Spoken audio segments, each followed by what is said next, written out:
Тук има една мравка и една лисица. Мравките ядат лисици? Ядат ли лисици? Да. Не. Да, а лисиците ядат ли мравка? Не. Значи, Алекс, трябва да внимаваш. Трябва да внимаваш.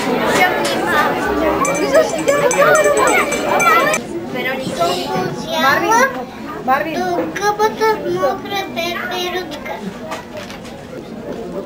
Мравчице, мравчице, пусни ми пак къпата, цялата си измокри, не мога да лета.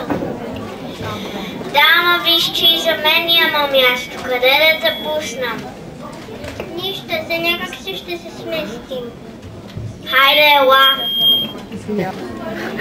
И мравката пуснала пеперутката под гъбата, а дъждът валял все по-силно и по-силно.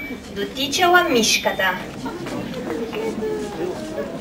Пуснете мен по гъбата, цялата съм виж вода.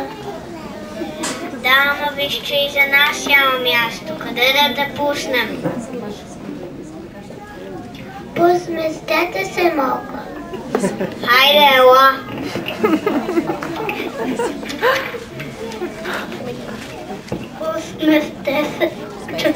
Посместили сте се и пуснали мишката под гъбата, а дъждът се вилял и не спрял. Край гъбата поскочил с плач Врапчо. Врапчо.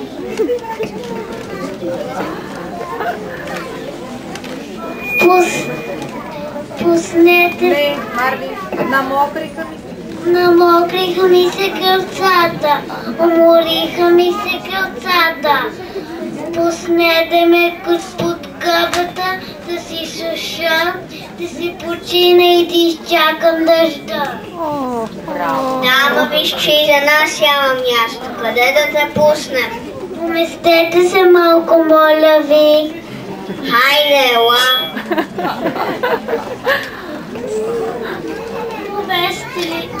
Повестили се Ребелиосо се и за Врапчо място.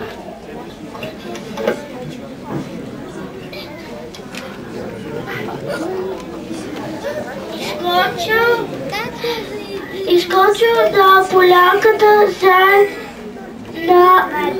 и Врапчо видял гъбата.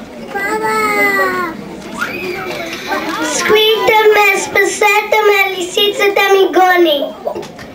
Миличкия заяк, хайде да го пусна.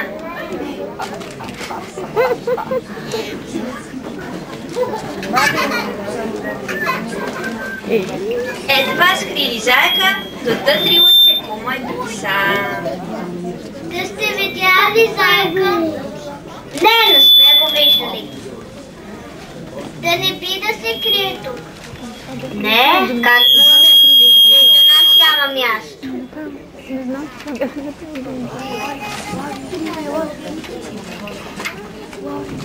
И кума Лиса се завъртяла и си тръгнала.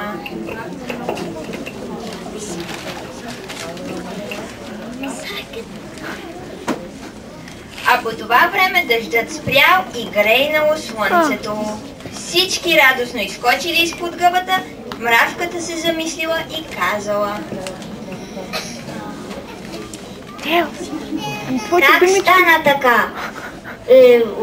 Отначало нямаше място за мене, а пък сега как се събрахме петимата?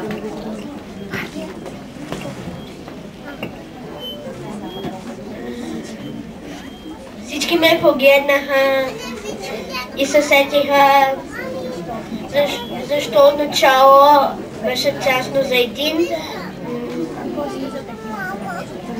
а после за петима се намери място. А ви сетите и с то?